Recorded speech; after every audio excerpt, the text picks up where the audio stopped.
our internal audit through which we offer our corporate governance has got some experts, and those experts can actually assist a number of companies in terms of implementation.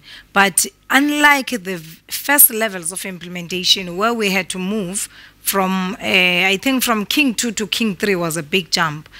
So there was a lot of work to be done. So King 4 is clearly a refinement of King 3. So therefore, there's not going to be much more complexities in making sure that King 4 is correctly implemented.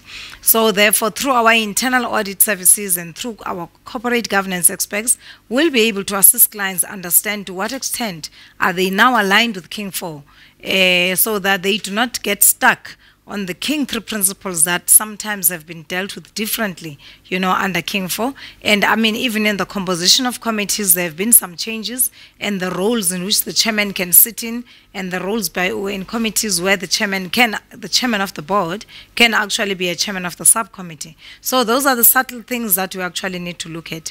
But also looking into what the Ansi Ramalo was saying as the project lead, I think it's more the spirit and the flavor behind it. And I think our job then as consultants and assurance providers is to make sure that, substance over form and the spirit of it is being embraced, so that the outcomes, because it is now outcomes based, the outcomes that are intended to be achieved for sustainable development are indeed achieved.